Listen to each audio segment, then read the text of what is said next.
Tudo bem, pessoal? Hoje comentário sobre Full Metal Jacket, Nascido para Matar, filme dirigido pelo Stanley Kubrick, lançado em 1987. É justo mencionar que a partir do final da década de 1970, todas as produções sobre Guerra do Vietnã tinham enorme carga política, só que em Full Metal Jacket você não tem nenhum direcionamento político explícito. Não existe nenhuma mensagem clara do Kubrick a favor da guerra ou contra a guerra. Fica tudo para a interpretação do espectador a partir de uma narrativa moldada em 2 atos. Mas vamos para a história dessa produção. O Kubrick registrou nos seus diários em 1980 que ele estava pensando em fazer um filme sobre guerra. Para os seus amigos, ele mencionou a possibilidade de um filme sobre Segunda Guerra Mundial, só que aí ele descobriu, por acaso, o livro The Short Timers, escrito pelo Gustav Hasford, no Brasil lançado com o título de Nascido para Matar. E o Kubrick ficou completamente fascinado com esse livro, especialmente pela qualidade do texto. Então aquela história misturava realidade e ficção. O Kubrick leu o livro 7 vezes e ele dizia que ele sempre aprendia algo novo a cada leitura. Ele realmente ficou impactado com essa história, adquire os direitos em 1981 e já recebe a luz verde da Warner para iniciar seu projeto com um custo de 25 a 30 milhões de dólares. Ele chama o Michael Herr, que foi correspondente de guerra, foi consultor de vários projetos, inclusive trabalhou também em Apocalipse Now para ajudar no roteiro, de modo que o próprio diretor reconhece que aquele texto base era tão complexo para ele que ele precisava de uma revisão externa, que ele precisava também de ajuda para ditar o encaminhamento da história, para fazer alguns cortes. Então, nos arquivos do Stanley Kubrick, que foram publicados pela Taschen, você tem, por exemplo, várias revisões em torno do roteiro de Full Metal Jacket. Eu vou colocar uma página para que vocês possam dar uma olhada. Eu não vou dizer que esse filme passou por um período de inferno de desenvolvimento.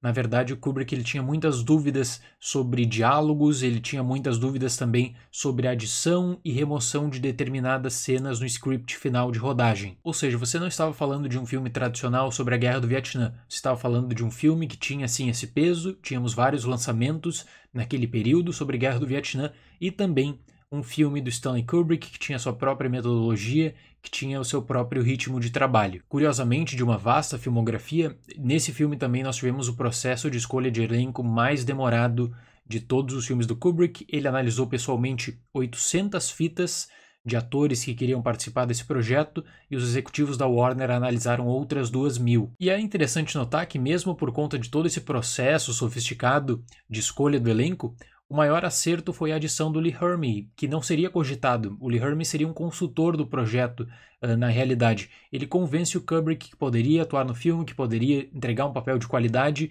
e aos poucos o Kubrick começa a desenvolver, a treinar com ele também as linhas rápidas que acabaram virando identidade do ato inicial desse filme. You will not laugh. You will not cry. You will learn by the numbers. I will teach you. Now get up. Get on your feet. Para uma produção que começa a ser pensada no começo da década de 1980, ocorreu um atraso considerável também por vários motivos. Uma história de bastidores que ela é curiosa é que o Oliver Stone ele conseguiu aval para captar recursos para financiar Platoon, porque ele justificou para os executivos que o Kubrick estava fazendo um filme sobre a Guerra do Vietnã e que existiria um novo interesse em torno dessa temática. E mesmo assim, Platoon foi lançado antes de Full Metal Jacket. O filme do Kubrick, na verdade, ele começa a produção em agosto de 85 e ele fecha a produção em setembro de 86 com um vasto e longo período de pós-produção. E as filmagens atrasaram também porque o Ermey foi vítima de um acidente automobilístico, ficou 5 meses de fora, e Full Metal Jacket teve sua rodagem iniciada no ato 2 para depois passar para o ato 1, e isso está justificado logo na cena de abertura do filme, né? Então a narrativa de Full Metal Jacket está dividida em 2 momentos. O ato inicial segue boa parte do livro. Jovens recrutas que chegam em Perry Island para um treinamento para a Guerra do Vietnã. Lá eles são recebidos pelo sargento de artilharia Hartman, interpretado pelo Lee Ermey, que queria tornar aqueles homens em soldados preparados para matar. Para isso ele usa e abusa de métodos específicos, humilhação pública e punição coletiva, por exemplo, para conseguir resultados satisfatórios, especialmente por conta dos deslizes de Leonard, interpretado pelo Vincent D'Onofrio.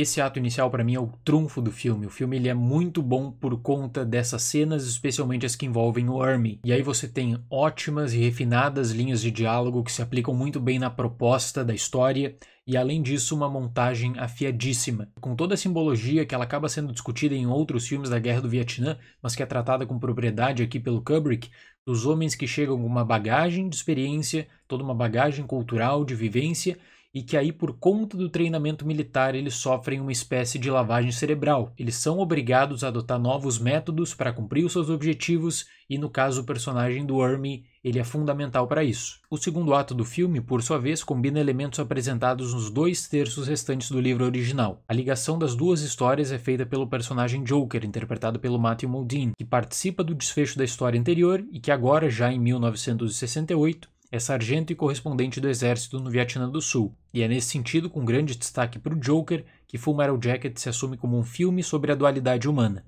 Colonel? Marine, what is that button on your body armor? A peace symbol, sir. Where'd you get it? I don't remember, sir. What is that you've got written on your helmet? Born to kill, sir. You write born to kill on your helmet and you wear a peace button. What's that supposed to be, some kind of sick joke? I think I was trying to suggest something about the duality of man, sir. The what? The duality of man, the Jungian thing, sir. Eu confesso que o desenvolvimento do ato 2 nessa história, ele me parece truncado. Eu entendo completamente o objetivo do Kubrick, o que ele quis entregar, a influência e a importância do Joker, mas eu sempre fiquei com a impressão de que poderia ter alguns minutos adicionais, poderia ter alguma carga de tensão extra, algum tipo de desenvolvimento a mais, porque a história em si ela é muito boa. E aí eu poderia apontar para duas questões. Primeiro, no tratamento do roteiro, o Kubrick ele acaba cortando dezenas e dezenas de páginas que falam sobre o Joker em momentos específicos da transição treinamento para o Vietnã, tanto é que o ato 2 ele é abrupto para o espectador. Já existe um leve estranhamento que poderia ser apaziguado, poderia ser apenas uma decisão criativa, sem problemas, mas aí no desfecho final, que seria o segundo clímax do filme, você já teve um muito forte no ato inicial, existe o confronto do Joker com a Sniper, que na minha visão não foi solucionado de maneira satisfatória. Uma hora a Sniper é destemida, ela consegue acertar tiros incríveis, e na outra, basicamente, ela erra vários tiros a 10 metros de distância. Esse é o ponto que mais me incomoda sempre que eu assisto a Full Metal Jacket, porque se você pega as entrevistas do Kubrick, ele queria trazer uma experiência realista da guerra também. Esse era um objetivo secundário dele. O objetivo primário, discussão da dualidade humana, que é feita, repito, através do Joker. Ainda assim, eu reconheço que existem ótimas adições na história, como a de Animal Mother, interpretado pelo Adam Baldwin, que é decisivo para aquele batalhão, especialmente pelo seu estilo controverso. O Kubrick ele tinha o costume de promover sua equipe técnica. Em Full Metal Jacket você tem então um antigo assistente, o Douglas Milsom, promovido para diretor de fotografia. Nessa produção as cores são desaturadas, buscando uma aproximação de um documentário de guerra. No mais, é impressionante notar o trabalho que o Kubrick fez na Inglaterra. Ele montou um Vietnã na realidade no seu quintal. Analisando toda a filmografia do Kubrick, e eu sou um grande fã, eu pretendo postar sobre todos os filmes dele aqui no canal, eu confesso que eu não considero Full Metal Jacket entre os melhores da carreira dele, mas ainda assim ele tem um ato inicial fantástico, extraordinário, que me agrada muito, e também cumpre o objetivo, em suma, que se propõe em torno dessa dualidade. Eu fecho o Full Metal Jacket com a nota 8. Certo, eu gostei muito de falar sobre clássicos nessa semana, fiz a crítica de Apocalipse Now, Platoon, hoje estou falando de Full Metal Jacket, discuti também no contexto da Guerra do Vietnã sobre Boinas Verdes, o filme do John Wayne, que ele é muito importante para a análise da história da Guerra do Vietnã nos cinemas. Espero que vocês tenham gostado dessa análise, em breve eu pretendo trazer outros filmes sobre essa temática aqui também. Muito obrigado pela atenção, até mais e tchau!